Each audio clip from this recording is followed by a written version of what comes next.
육군 훈련소에 가면은 이 훈련병들이 매 주일 아침에 종교 활동을 하도록 되어 있습니다. 이 종교 활동이 아주 경쟁이 치열합니다. 논산 훈련소의 경우에는 각 종교들의 격전지라고도 할 수 있는데요. 그래서 각 종교 본부에 해당하는 여러 이 기관에서 많은 지원을 통해서 종교 활동에 더 많은 훈련병들을 유치하는 전략을 세우곤 합니다. 그래서 논산 훈련소 연무대교회는 그렇지 않지만 인근 성당이나 사찰에서는 이 훈련병들을 모으기 위한 목적을 가지고 아이돌 그룹까지 불러서 유치해서 많은 훈련병들을 이렇게 자기 종교에 이렇게 입문할 수 있는 기회로 만들고자 하고 있는 것이죠. 간식도 뭐 초코파이 수준은 이미 넘어선 지가 오래됐죠. 아주 좋은 간식도 제공해서 훈련병들의 마음을 사로잡고자 합니다. 그런데 압도적으로 연무대교회 논산훈련소 연무대교회를 찾는 훈련병들이 훨씬 많은데 그 이유는 바로 특정한 노래를 부르기 위함입니다. 그 영상을 한번 잠깐 같이 보겠습니다. 그 영상 안에 그 노래가 담겨져 있습니다. 실로암이라는데 그 말이 맞습니까? 댓글에는 나는 불교인데 이 노래 부를 때가 제일 행복했다. 군생활 21개월 중에 제일 행복한 시간이었다 등등의 댓글이 달려 있습니다. 당연히 장병들에게는 이 노래는 그저 신나는 노래에 불과했겠지만 사실 이 찬양의 가사를 생각해 보자면 오늘 본문 속에서 치료받은 한 사람, 구원받은 한 성도의 삶을 가장 잘 보여주고 있는 내용이 아닌가 생각이 듭니다. 이와 같이 실로암의 이야기는 정말 한 구원받은 사람의 이야기의 여정, 그가 구원으로 향하는 여정, 복된 여정을 저와 여러분 가운데 보여주고 있다고 하는 것이죠. 자, 이토록 놀라운 실로암의 이야기 속으로 함께 들어가는 가운데 주님께서 우리의 어두운 눈을 밝히시고 우리의 삶을 새롭게 보도록 하시는 귀한 역사가 저와 여러분 가운데 온전히 임하시기를 예수님의 이름으로 축원합니다. 아멘. 오늘 본문의 말씀은 예수님께서 길 가실 때 태어날 때부터 시각장애를 안고 태어난 사람을 고쳐주시는 매우 단순한 내용이라고 할 수 있습니다. 오늘날 현대의학으로도 이렇게 태어나면서부터 시각장애를 안고 있는 사람을 고치는 것이 불가능에 가깝기 때문에 예수님께서 이 질병을 고쳐주신 것만으로도 사실 이 이야기는 그저 놀라운 기적, 아주 큰 일에 해당한다고 할 수 있습니다. 그러나 언제나 그러하듯 이 치료의 이야기는 조금 독특한 면이 있습니다.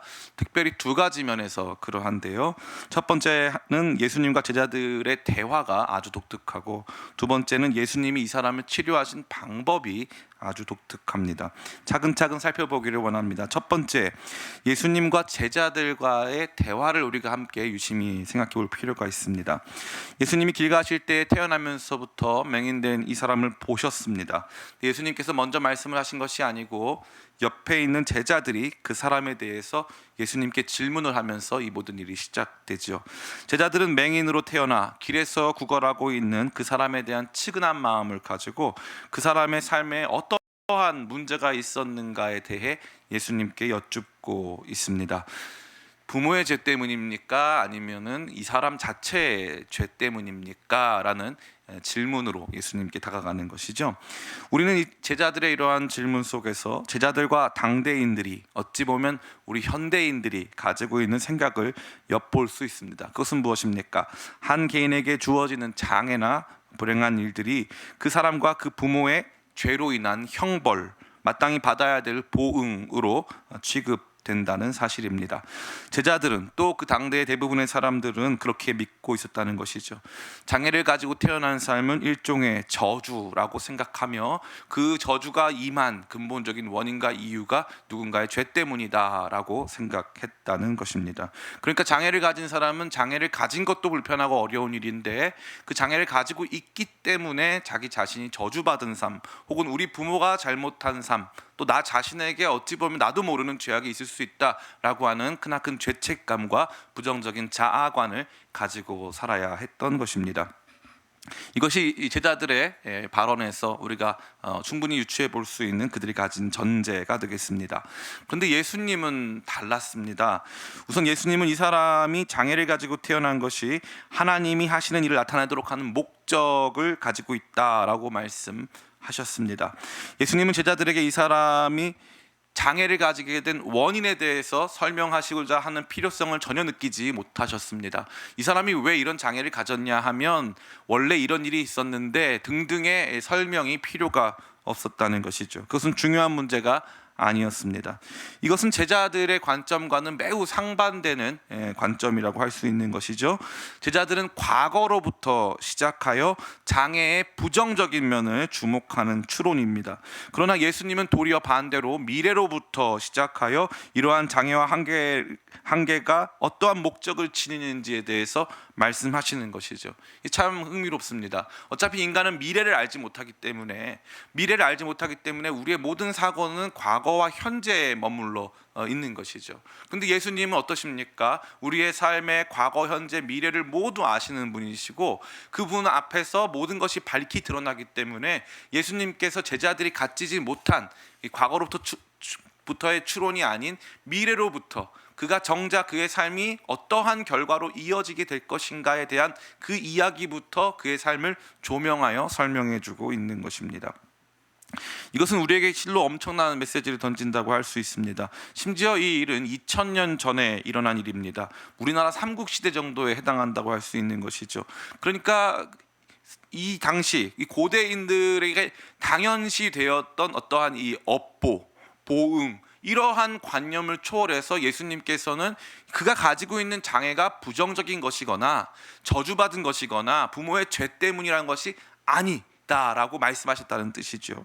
그야말로 혁명적인 것에 해당한다고 할 수 있습니다. 장애나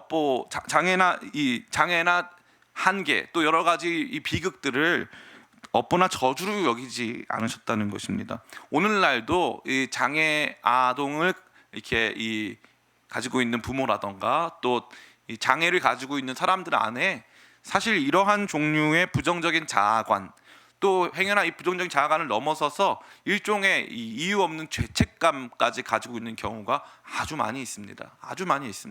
그것을 극복하는 것은 쉽지가 않습니다. 그러나 예수님은 이미 2000년 전에 많은 고대인들이 그것을 상식으로 받아들이고 있었던 업보, 저주, 죄로 인한 형벌, 그에 따른 장애, 한계, 비극 이런 것들에 대해서 예수님은 전혀 다른 관점을 가지고 계신 것이죠. 왜 그렇습니까? 예수님이 빛이시기 때문이에요. 예수님이 빛이시기 때문에 예수님이 우리 안에 어두움을 몰아내시고 진짜 모든 것을 제대로 볼 수 있는 눈을 열어주시기 때문입니다. 제자들의 생각은 어둠에 속하여 있었습니다.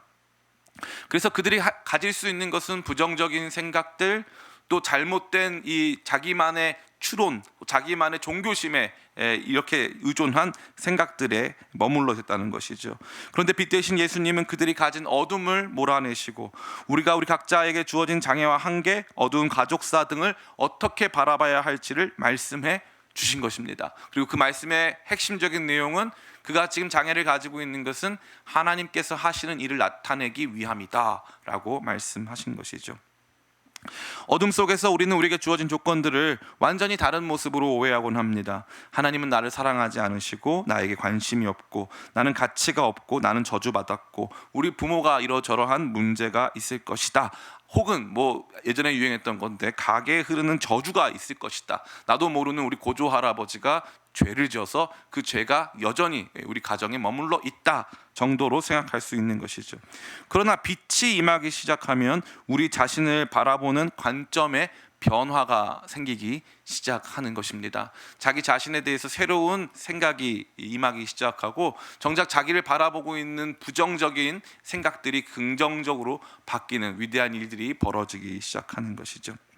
우리는 이러한 장애에 대해서 이야기할 때 언제나 신체적인 장애를 염두하는 경향이 있기 때문에 다분히 이 이야기를 특수한 상황에 놓여져 있는 분들에 대한 것으로 취급하기 쉽습니다. 그러나 장애는 그 정도 수준에 머무르지 않죠. 신체적인 장애를 가지고 있으신 분도 계시지만 사실 정신의학적 장애를 가지신 분들도 계십니다. 근데 더 우리가 취급하지 않는 것 중에 하나가 뭐냐면은 정신의학, 다시 말해서 그러니까 의학적 질병으로 취급될 만한 장애를 가지고 계신 분도 계시지만 사실 정서적 장애를 가진 사람도 많다는 것이죠. 성향적 장애, 심리적 장애, 관계적 장애, 다양한 부분에 있어서 마땅히 얼마든지 편하게 생각하고 얼마든지 쉽게 할 수 있는 일들을 할 수 없는 종류의 장애, 또 그러한 종류의 어려움을 가지고 있는 사람들이 너무나 많다는 것입니다. 그런 의미로 보자면 모든 인간은 일종의 장애를 안고 태어난 것이라 할 수 있는 것입니다. 신체적인 장애, 정신의학적 장애, 정신건강의학적 장애가 아닌 정말 우리 안에 모든 사람들이 가지고 있는 여러 가지 한계와 부정적인 자아관, 또 우리가 생각했을 때 우리 자신에게 던져진 비극적인 삶의 정황 등이 그냥 우리 모두를 사로잡고 있다는 것이죠. 그러나 이러한 것들을 단순히 우리 부모의 문제, 내가 처한 상황과 환경의 문제, 내가 저주를 받아서, 혹은 어떠한 성도님은 전생에 지은 죄가 많아서 등등 생각하면서 우리의 삶을 부정적으로 바라보기까지 하는 것입니다. 그러나 빛 대신 예수님의 생각은 전혀 다릅니다. 그분은 이러한 장애를 통해서 장차 하나님께서 그를 통해 이루어 가실 일들이 있음을 말씀하시고, 그것을 통해 하나님 하시는 일을 나타낼 것이다 라고 말씀하시면서, 그에 대한, 특별히 이 맹인에 대한, 또 맹인 자신이 자기가 갖고 있는 그러한 관점들을 혁명적으로 변화시켜 주고 계신 것입니다. 저는 저와 여러분이 이러한 빛 대신 예수님 안에서 놀라운 관점의 변화를 체험하게 되시기를 간절히 축원합니다. 두 번째입니다. 우리는 예수님이 이 사람을 치료하시는 방법에 우리의 시선을 고정해야 합니다. 예수님은 그 이전에 자주 사용하지 않으시던 방법을 통하여서 이 사람의 어두운 눈을 밝히십니다. 진흙을 만들어서 그의 눈에 붙이시고 그로 실로암 연못에 찾아가게 하셔서 그의 눈을 씻으라고 말씀하셨습니다. 우선 왜 진흙을 이 사람 눈에 붙이셨을까요? 이것을 우리 생각해 볼 필요가 있습니다. 이것은 하나님의 창조를 연상시키며 예수님이 그 사람의 눈을 새롭게 창조하신다는 것을 우리 가운데 보여주고 있는 것이죠. 이것은 무엇입니까? 망가진 눈을 고쳤다가 아니죠. 새로운 눈을 주신다. 완전히 새로운 눈을 주신다. 그러니까 예수님께서 우리의 삶을 바꾸어 나가시는 것은 삶의 개선이 아니라는 거예요. 삶의 개선, 안 좋았던 것이 좋아진다가 아니라는 거죠. 그럼 무엇이 달라지는 것입니까? 무에서 유가 된다는 거죠. 없던 것이 생긴다 이거예요. 그 전에는 전혀 기능하지 못했고 전혀 온전하지 못했고 전혀 존재하지 않았던 것이 예수님의 새로운 창조에 의해서 제대로 완전히 창조된다라는 것을 말해주고 있는 것입니다. 그러니까 이 부분에 있어서 우리가 가지고 있는 어떤 다소간의 내가 지금 하고 있는 것, 내가 지금 갖고 있는 관점, 내가 지금 볼 수 있는 어떠한 영역, 그런 한계점들, 그 정도 수준에 생각하는 것이 아니고 완전히 새로운 영적인 눈, 완전히 새로운 안목을 주님께서 놀라운 새 창조의 역사 가운데 주신다는 것을 이 말씀이 강하게 말하고 있는 것입니다. 그러고 나서 예수님께서 뭐라고 하십니까? 실로암 연못으로 가서 씻으라고 말씀하십니다. 예수님께서 그냥 말씀으로도 고치실 수 있고요. 또 마가복음 7장과 8장을 보면은 침을 뱉으셔서 하실 경우도 종종 있습니다. 그런데 진흙을 붙이셔서 눈에 붙이신 다음에 어디 특정한 곳으로 가서 거기서 특정한 행동을 해라, 그러면 고침을 받을 수 있다라고 말씀하신 경우는 없는 것이죠. 여기서는 이것이 하나님께서 하시는 일을 보여주기 위한 과정으로 제시되어 있습니다. 그것은 바로 실로암 연못으로 가서 눈을 씻으라는 것이죠. 그것은 성령의 역사로 그의 눈이 보게 될 것을 말해주고 있습니다. 목사님, 어떻게 실로암 연못과 성령이 연결되는 것입니까?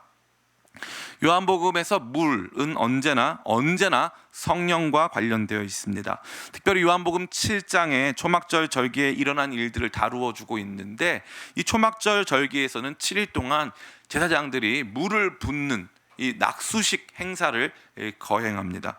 이 물을 구원의 우물들에서 내가 물을 기르리라 라는 말씀을 하면서 선포하면서 물을 붓는 행사를 갖는 것이죠. 그런데 흥미로운 것은 그때 사용되는 물이 실로암 연못에서 떠오는 물입니다.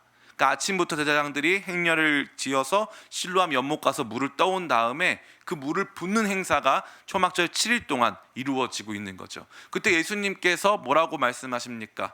초막절 끝날 곧 명절의 큰 날에 예수님께서 누구든지 나를 믿는 자는 그 배에서 생수의 강이 흘러나오리라 말씀하지 않으십니까? 그러니까 거기에서 그 생수의 강은 무엇이냐? 그것은 다른 것이 아닌 바로 받을 성령을 의미한다고 요한복음 7장은 이미 말씀하셨습니다. 그러니까 실로암 연못에 있는 그 물은 바로 성령을 의미하는 것이고, 그의 눈이 이 성령의 역사 가운데서 완전히 새로워지고 완전히 새롭게 창조될 것을 강하게 말해주고 있는 것입니다. 더욱 흥미로운 것은 이 실로암이라고 하는 말 자체가 또 흥미롭습니다. 실로암은 보냄받았다라는 뜻인데요, 예수님도 하나님께로부터 보냄받으신 분이시고 또 예수님께서 성령을 보내주신다고 약속하셨습니다. 그러기에 실로암 연못은 보냄받으신 예수님을, 그리고 실로암 연못의 물은 보냄받으신 예수님이 제공하시는 성령의 역사를 강하게 보여준다고 말할 수 있는 것이죠. 정리하자면 예수님은 이 사람을 고치시면서 단순히 이 사람의 신체가 개선되는 것을 넘어서서 새롭게 창조하고 계시고, 그 새로운 창조의 역사, 완전히 새로운 창조의 역사가 성령에 의해서 이루어질 것을 강하게 우리 가운데 말씀해 주시는 것입니다. 자, 이 같은 내용을 바탕으로 주님께서 오늘 우리에게 주시는 영적 메시지를 생각해 보기를 원합니다. 첫 번째로 우리는 우리가 세상을 바라보던 방식, 또 우리가 우리 자신을 바라보던 관점을 온전히 새롭게 해야 함을 이 말씀은 말해주고 있는 것입니다.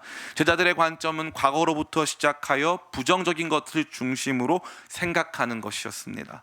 그래서 업보, 전생, 저주, 형벌과도 같은 내 삶에 주어진 것들에 대한 부정적인 인식을 기반으로 각 사람을 평가하게 했고, 그러한 생각과 사고, 정서 안에 머물도록 한 것입니다.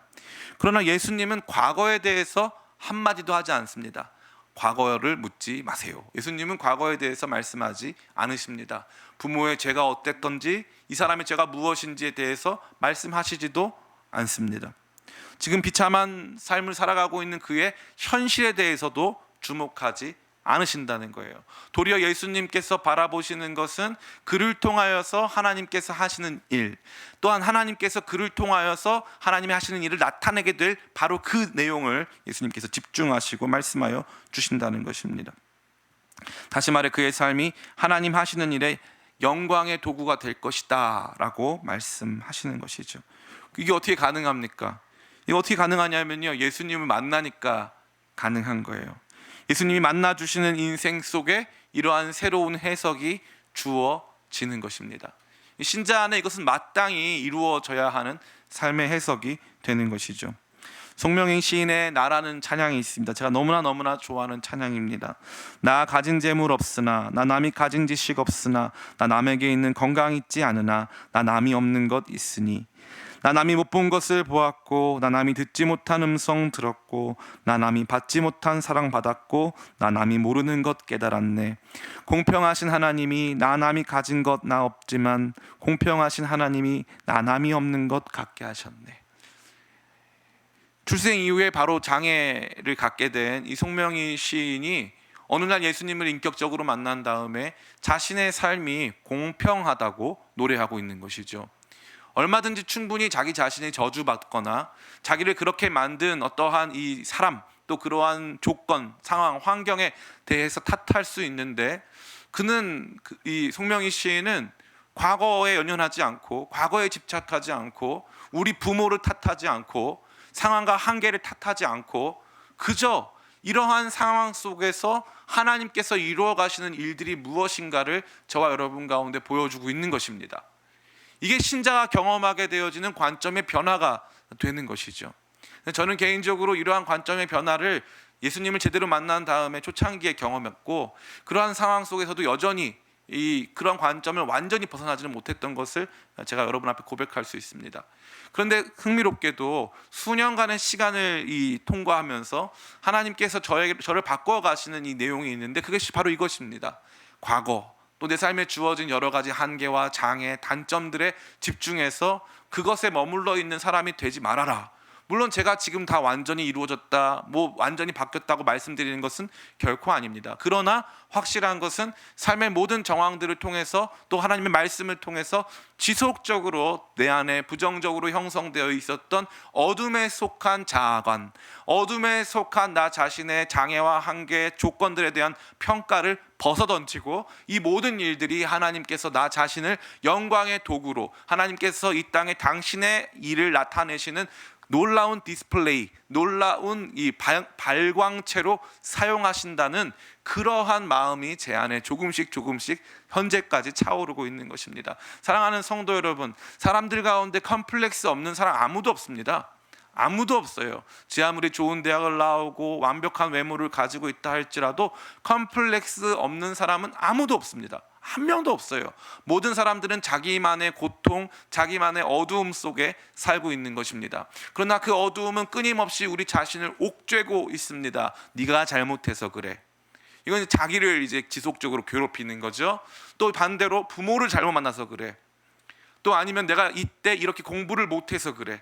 또 이러한 상황이 놓여졌기 때문에 그래. 이 사람들이 문제고 저 사람들이 문제고 정치인이 문제고, 이러한 종류의 내용이 너무나도 많다는 거예요. 너무나도 많아요, 우리 가운데.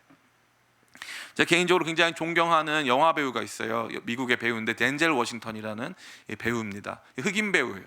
이 흑인 배우가 이제 이 체드윅 보스만이라고 하는, 최근에 죽었죠. 이 배우에게 끊임없이 해준 말이 있다라는 거예요. 절대 백인 탓하지 말라. 절대 백인 탓하지 말아라. 남 탓하지 말아라. 이 덴젤 워싱턴이 이제 미국의 이 공로가 있는 배우들을 상을 주는 AFI라는 이 상이 있는데, 그 상을 수상하면서 뭐라고 하냐면, 먼저 내가 여기에 서 있는 이유는 하나님께 영광을 올려드리기 위함이고, 그렇게 막 말을 하면서 시작을 하는 거예요. 그리고 나서 자기에게 주셨던 모든 삶의 이야기가 결국 하나님께 영광이 되기 위해서 하나님께서 사용하신 하나님의 도구였다고 고백하는 것입니다. 사랑하는 성도 여러분, 하나님께서는 우리에게 적극적으로 뭔가 장애를 주시고 어려움을 주시는 분은 결코 아닙니다. 그러나 하나님께서 때로는 허용하신 고통과 장애와 어려움이 존재하는 것이죠. 허용하신 고통과 어려움과 장애 속에서 우리는 날마다 부정적인 인식과 과거로부터 이어진, 그래서 절대 끊을 수 없는 과거의 이야기들 속에 살고 있는 거예요. 누가 이렇게 했기 때문에, 누가 이렇게 했기 때문에 내가 이렇게 망가졌다. 근데 그러한 해석은 어둠에 속한 해석입니다. 그러한 해석은 도리어 우리 자신을 피해자로 만들고, 도리어 우리가 살아갈 삶, 우리가 앞으로 살아가게 될 삶, 우리의 삶의 결론에 대한 부정적인 인식을 끊임없이 주는 것이죠. 어차피 우리는 미래를 모릅니다. 어차피 우리의 삶의 여정이 이렇게 만들어질 것은 아무도 모른다는 것이죠. 최근 대한민국은 전 세계에서 가장 각광받는 나라 중에 하나가 되었습니다. 불과 70여 년 전만 하더라도 전쟁통에 수많은 사람들이 죽어나가고 전 세계에서 가장 못 사는 나라가 대한민국이었어요. 참 우리 자신을 슬프게 한 음식이 하나 있죠. 그 무엇입니까? 부대찌개. 부대찌개라는 음식이 있습니다. 저는 초등학교 때 여기 용산 삼각지에 있는 교회를 다녔기 때문에 그때는 그걸 부대찌개라고 안 부르고요, 좀 충격적이겠지만 꿀꿀이죽이라고 불렀습니다. 정말 꿀꿀이죽이라고 불렀어요. 그래서 이 부대에서 가지고 온 여러 가지 이 음식 잔반들과 라면을 섞어가지고 같이 끓여 먹었어요, 교회에서. 꿀꿀이죽. 그게 이제 우리에게 있어서는 아주 부끄러운 음식이죠, 어떻게 보면. 근데 흥미로운 게 요즘에 보니까 외국인들이 부대찌개를 그렇게 좋아해요. 이게 부대찌개의 미래입니다. 우리는 몰랐던 거죠. 그러한 부끄러운 과거가 있으면 그것이 우리의 핸디캡, 우리가 가지고 있는 여러 한계가 되고, 우리의 자아관을 형성하고 우리 자신을 피해자로 만들고 우리를 부정적으로 인식하게 해왔는데, 시간이 지나니까 그 먹을 만한 음식이 되었고, 대한민국은 그 역경을 지나서 이렇게 찬란하고 아름다운 나라가 되는 거예요. 너무나 신기하지 않습니까? 사랑하는 성도 여러분, 주님께서 저와 여러분에게 이러한 관점의 변화를 요청하고 계신 것입니다. 제자들이 가지고 있었던 그런 한계, 이게 무서운 게 뭔지 아세요? 자기 자신도 부정적으로 보지만요, 충격적이게도 다른 사람을 이렇게 평가해요. 다른 사람을. 아이고 어떻게 불쌍해서. 그렇게 한 다음에 그 사람이 그래도 제가 저런 문제가 있어서, 저 가정이 원래부터 저런 성향이 있어서, 그렇게 하면서 그 사람들의 삶을 부정적으로 평가하고 바라보는 거죠. 이게 온 사회의 인식을 만들고 사람들을 자라나지 못하게 만드는 거예요. 자라나지 못하게 만드는 거예요. 도리어 예수님의 생각은 다릅니다. 그가 태어나면서부터 가지고 있던 것, 던져진 인생. 누구는 자기 삶을 선택할 수 있습니까? 여러분 손발을 여러분 선택하셨습니까? 여러분 키를 여러분이 선택하셨습니까?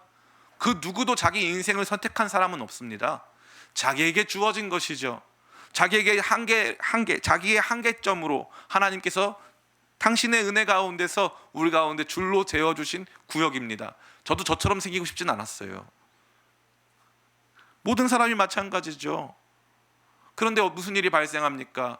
이걸 가지고 과거를 평가하고, 이걸 가지고 서로가 서로를 평가하고, 이걸 가지고 그 사람의 심지어 이 외모를 가지고, 그 사람이 외적으로 가지고 있는 장애를 가지고 그 사람의 부모를 탓하게 만들고, 사회를 탓하게 만들고, 타인을 탓하게 만드는, 끊임없이 이 부정적인 인식이 더 큰 부정적인 인식으로 나아가도록 하는 이러한 잘못된 사회와 잘못된 이 문화와 사상이 우리를 사로잡고 있는 것입니다. 이것이 무엇이다? 이것이 어둠이다 이거예요.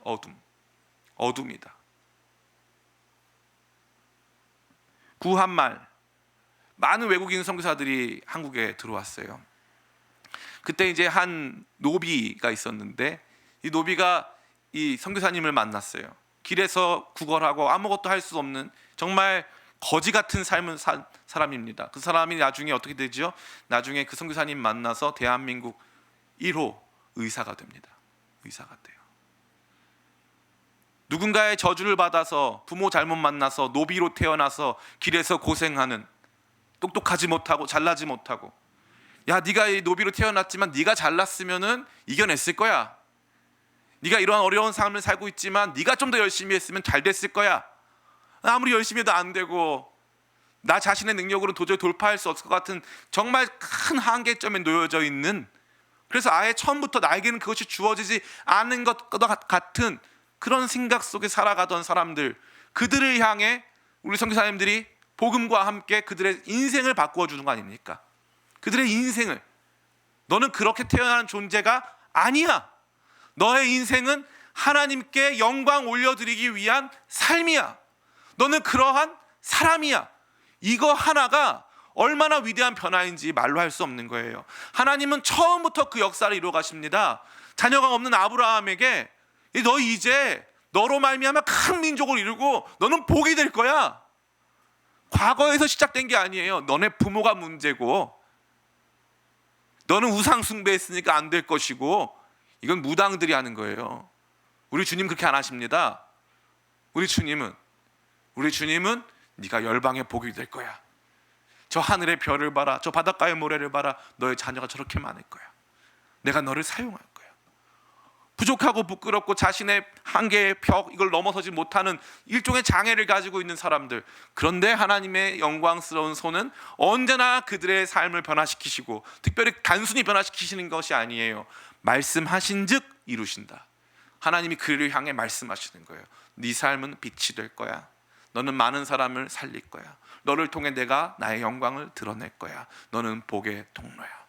주님의 말씀이 임하고 그 말씀이 성취되어지는 이 놀라운 역사, 이것이 하나님께서 저와 여러분에게 주시는 우리 각자의 삶을 바라봐야 하는 새로운 관점이 되는 것입니다. 저는 우리 사랑하는 성도님들이 여러분 자신에 대한 이러한 새로운 안목을 갖게 되시기를 축복하고, 특별히 자녀를 가지신 분들은 자녀에 대한 그러한 안목이 회복되시기를 간절히 축복합니다. 자녀들을 향해서 날마다 야 네가 네 아버지가 너 엄마가 이래가지고 너는 안 될 거다. 야 너는 그런 한계가 있다. 내가 너를 보니까 너는 딱 요만큼이야. 이렇게 말하는 부모가 얼마나 많습니까? 그런데 그게 아닌 거예요. 그게 아닌 거예요. 그 친구가 가지고 있는 단점, 그 친구가 가지고 있는 장애, 그 친구가 가지고 있는 여러 가지 한계, 우리가 받아들이기 어려운 그 친구가 넘어서지 못하는 이 능력, 그러한 모든 것들이 무엇의 통로다? 하나님 영광의 통로다. 하나님께서 너를 그렇게 그것을 뛰어넘고 그것에서 회복시키셔서 너를 사용하실 거야. 그러니까 극복된 장애의 삶은 영광입니다. 영광. 극복된 장애의 삶. 장애가 없는 삶이 영광이 아니고요. 극복된 상처, 극복된 장애, 이겨낸 삶의 눈물, 이게 영광이에요. 그게 영광이에요. 저는 우리 기쁨의 교회 모든 성도님들 안에 오늘 이 시간 성령께서 이 말씀 주시기를 간절히 소원합니다. 상처 많으시고 장애가 많고 또 여러 가지 해석되지 않는 삶의 비극으로 말미암아 고통당하고 계신 분들 계신데 내 죄 때문인가 누구 죄 때문인가 그거 고민할 시간에 오늘 주님께서 주시는 저가 맹인으로 태어난 것은 하나님께서 저를 통해 나타내실 일을 이 땅 가운데 보여주기 위함이다 하시는 그 말씀을 우리의 전 인격으로 받아들이시기를 예수님의 이름으로 축원합니다. 두 번째입니다. 우리는 성령의 역사를 깊이 신뢰해야 합니다. 이것은 무엇입니까? 예수님께서 단순히 이 사람의 질병을 고치실 때 그냥 말씀으로 고치셨거나 그냥 단순히 몇 마디 좋은 말로 이 사람이 가지고 있는, 제자들이 가지고 있는 관점의 변화를 일으키신 것이 아니라는 사실이죠. 도리어 예수님께서는 굉장히 명확한 사인, 굉장히 명확한 상징을 통해서 성령을 통해 그의 눈이 완전히 회복될 것을 말씀하셨습니다. 이것은 성령의 역사만이 죽은 우리를 살리고 완전히 어두워진 우리의 시선을 회복하여 하나님께서 우리로 하여금 보게 하시는 것을 온전히 볼 수 있다라고 하는 성령의 역사를 강하게 확증시켜 주시는 것입니다. 오직 실로암 연못에 가서 그 물에 씻어야지만 볼 수 있다라고 말씀하시는 것이죠. 성령의 역사가 아니고서는 이러한 일이 벌어질 수 없다는 것입니다. 오늘 제가 아무리 설교를 잘해도 여러분이 오늘 이 말씀 통해서 아무리 은혜를 많이 받는다 할지라도 단순히 이 영적 체험만을 가지고 우리의 시선이 바뀌지는 않습니다. 제가 한 이야기를 여러분이 들려드리고 싶습니다. 그것은 바로 사도 바울의 이야기입니다. 사도 바울이 다메섹 도상으로 이 예수 믿는 사람들을 잡아서 체포하러 가는 과정에서 이 정오에 태양이 가장 높은 곳에 뜨겁게 비칠 그 사막길에서 그 태양보다 밝은 빛을 보고 눈이 멉니다. 눈이 멀고 나서 이 금식하면서 기도할 때 아나니아가 와서 이야기합니다. 그때까지 사도 바울의 눈에는 비늘 같은 것이 덮어져 있었고 그는 여전히 자기에게 말씀하신 바로 그분, 사울아 사울아 네가 어찌하여 나를 박해하느냐, 주여 당신은 누구십니까? 나는 네가 박해하는 예수다 라고 하는 그것에 대해서 아직도 내면적으로 받아들일 수가 없는 상황에 놓여져 있었습니다. 그때 아나니아가 와서 기도해 줍니다. 형제 사울아, 주 곧 내가 오는 길에 만나셨던 그 예수님께서 나로 너로 보게 하시고 나로 너로 보내사 너로 다시 보게 하시고 성령으로 충만하게 하신다 했더니 눈에 비늘 가신 것이 벗겨졌다고 되어 있습니다. 성령 충만의 역사가 다메섹 도상에서 큰 빛을 체험하고 예수님 음성 들은 것보다 중요한 거예요. 예수님 음성 들었고 큰 빛을 체험하는 종교 체험이 있었어요. 영적 체험이 있었습니다. 그런데 그것이 완성된 지점에 무엇이 있었냐 하면 아나니아의 기도로 말미암아 성령으로 충만케 하신다 했을 때 그때 이 모든 것들이 완성된 것입니다. 성령의 역사만이 이 모든 것을 가능하게 합니다. 인간적인 생각과 모든 이 어떻게든 자기 자신을 끌어올려서 좋은 쪽으로 생각해 본다 할지라도 우리는 우리 안에 있는 장애를 단순히 하나님의 영광과 결부시켜 생각할 수가 없는 것이죠. 도리어 성령의 역사만이 아까 우리가 같이 생각해 봤던 송명희 시인의 그 남이 없는 것이 너무나도 많은데 공평하신 하나님이라고 고백할 수 있는 것은 단순히 우리의 인간적인 깨달음이나 생각의 방향의 물줄기를 바꾸려고 하는 노력과 시도에서 이루어지지 않는 것이죠. 무엇이 필요하다? 성령의 역사가 필요하다. 실로암 연못에 가서 성령의 물로 눈을 씻는 그 과정이 필요하다라는 거예요. 저는 여러분들이 이 성령의 역사를 사모하게 되시기를 간절히 축원합니다. 신앙생활을 하면서 뜨거움이 없을 때, 신앙생활하는 가운데서도 세상과 현실 앞에 날마다 무너질 때 우리가 구해야 될 것은 무엇이에요? 바로 성령님인 거예요. 성령님 내 안에 찾아오사 어두운 내 눈 밝히시고 주 말씀 듣게 하시고 이 세상 가운데서 이 세상이 주는 가치관이 아닌 주님의 나라를 보게 하시고 주님의 가치관을 보게 하시고 주님께서 나를 어떻게 생각하시는가 발견할 수 있도록 성령으로 나를 충만케 하시고 내 눈을 열어주시옵소서. 이러한 기도가 우리 가운데 있어야 할 줄을 믿습니다. 우리 모든 교회가, 우리 모든 성도님들이 이 성령의 역사를 간절히 사모하기 시작할 때 그때부터 변화가 일어나는 거예요. 그때부터 자기의 삶이 달라 보이기 시작하는 것입니다. 아무리 인간적으로 노력해도 되지 않아요. 여러분 잘 생각해 보시기 바랍니다. 우리가 살면서 많은 이 칭찬을 듣습니다. 칭찬을 들을 때 기분이 굉장히 좋죠. 그런데 그 칭찬이요 뭐 5년 10년 가는 칭찬도 간혹 있지만 대부분의 칭찬은 하루 지나면 또 다음날 또 받아야 돼요. 칭찬을. 예. 또 물어봅니다. 저희 집사람이 굉장히 힘들어요. 제가 맨날 칭찬에 대해서 물어보니까 잘했어? 이거 잘했어? 이렇게 물어보니까 굉장히 힘들어합니다. 인간은 그런 존재예요. 그것으로 우리의 존재적 회복이 온전히 이루어질 수 없다는 거예요. 정서적으로 약간의 개선이 보이는 수준, 그렇게는 이루어질 수 있어요. 그러나 완전한 변화는 언제나 성령에 의한 것입니다. 성령께서 상황을 완전히 다르게 보게 하십니다. 성령께서 이 모든 것들을 완전히 새롭게 인식하도록 하신다는 것입니다. 이 위대한 성령의 역사가 우리 가운데 필요함을 우리 주님께서 이제 말씀해주고 있는 것이죠. 그러니까 우리 성도들에게 필요한 것은 무엇일까요? 날마다 성령 충만을 구해야 돼요. 주님, 내 안에 성령으로 충만케 해주세요. 자꾸 부정적으로밖에 안 보여요. 자꾸 나쁘게만 보여요. 주님, 저를 불쌍히 여기사. 저 자신, 특별히 자기 자신. 제가 이거 정말요, 이 부분에서 자유로우실 수 있는 분은 없을 거예요. 자기 자신에 대해서 끊임없는 부정, 끊임없는, 어떻게 보면은 자신 없고 또 자기 단점 안에서 막 회피하고 싶은 이런 마음 없으신 분 아무도 없을 거예요. 가끔은 그런 분들 계세요. 당당해 보이는 사람들 있으면 저 사람들은 강철 멘탈인가 보다. 저 사람들은 어떻게 보면 이 뭐라고 할까요? 소위 말해서 소시오패스들, 뭐 정말 이 사이코패스들, 이런 사람들 정말 큰 문제가 있다 생각하잖아요. 그 사람들이 왜 그러냐면은 그 사람들이 인정받고 존중받는 것을 외부에서 할 수 없고 자기 자신이 만들어낼 수도 없으니까 무시하는 거예요. 회피하는 거예요. 그러다 보니까 어떻게 됩니까? 괴물이 되는 거예요. 우리 안에 컴플렉스 인정하는 거 중요한 일이에요. 그러나 인정했다고 바뀌지는 않아요.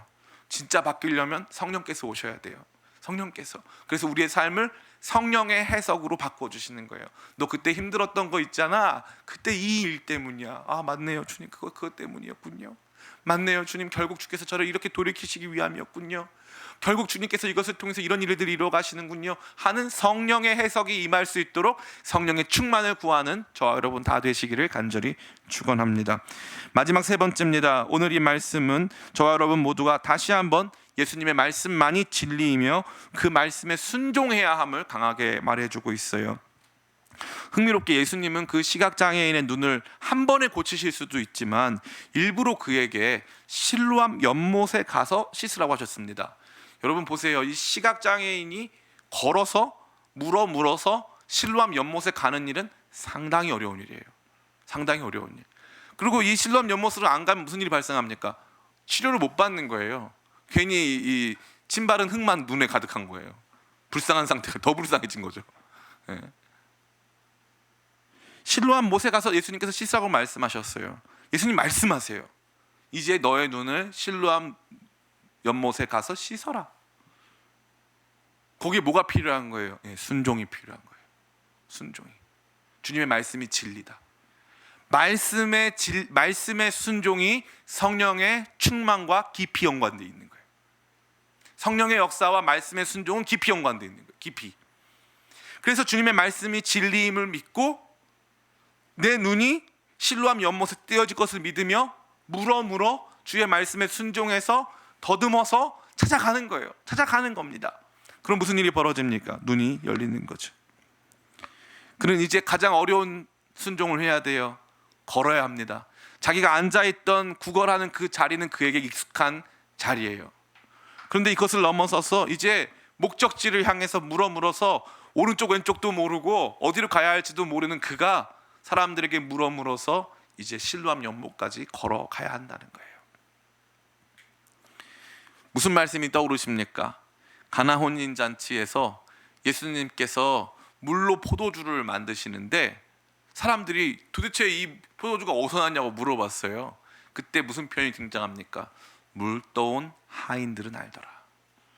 물 떠온 하인들은 알더라. 순종한 사람들은 경험하는 거예요.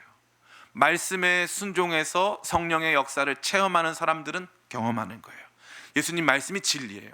삶을 제대로 보게 하시는 진리, 나로 제대로 살게 하시는 진리, 그 진리의 말씀에 행하며 그 진리의 말씀이 가라 하시는 곳으로 가면 성령의 역사를 만날 수 있다 이 말이에요. 성령의 역사를 만나게 되면 그때 내 눈이 열리고, 그때 완전히 기능하지 못했고 완전히 없는 것과 다름없었던 내 시야가 열리면서 완전히 새로운 것들을 보게 된다라는 이 위대한 말씀이 진정한 변화를 만들어가는 그 척도, 그 과정을 보여주는 이 위대한 말씀이 저와 여러분 앞에 놓여져 있는 것입니다. 여러분, 세상에는 이제 말씀이 많아요. 이렇게 살아라 저렇게 살아라는 말씀이 많습니다. 이 말씀을 따라서 요만큼 가보고 저 말씀을 따라서 요만큼 가봅니다. 그런데도 변화는 이루어지지 않아요.